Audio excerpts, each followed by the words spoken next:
Who says toys are for just kids? Not Joe Nettlehands, who owns a collection of more than 2,000 toy robots.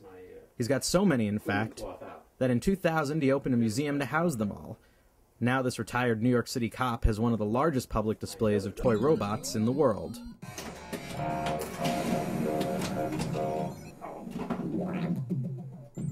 The museum's located about 3 hours outside of New York in Adamstown, Pennsylvania. It houses a wide variety of robots, from vintage collectibles to modern playthings. Some robots walk, some robots talk, some are celebrities, and some are hardly known outside of collecting circles. As far as Nettlehands is concerned, if it's a mechanical man, it belongs on his shelves. What attracts any grown man or woman to toys, I think it probably harkens back to fond childhood memories. And that's one of the things that I get to enjoy here, being the owner-curator of the Toy Robot Museum. The robots in this case I have arranged according to their function. All of them in here have doors that pop open and guns pop out and light up and make a rat-tat-tat-tat sound. This is my favorite robot. This is Robert the Robot, made by the Ideal Toy Company in 1954.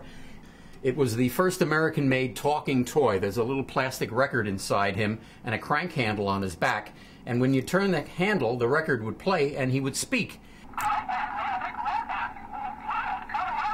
And it really doesn't sound much better as you actually play with the toy. But back in 1954, that was cutting-edge technology. That was a high-tech toy of its time. Most of the toys live in locked cases. However, many of the displays are hands-on.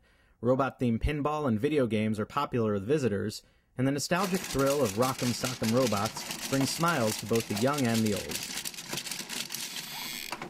Before he became the curator of a museum full of toy robots, Nettlehands worked with real robots as a member of the New York City Police Department's Remote Tactics program.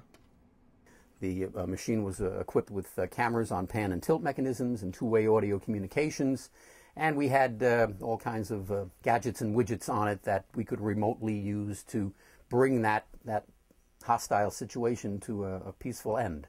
Nettlehands' collection began innocently enough 24 years ago when his late wife, the actress Margot Moore, bought him a small toy robot.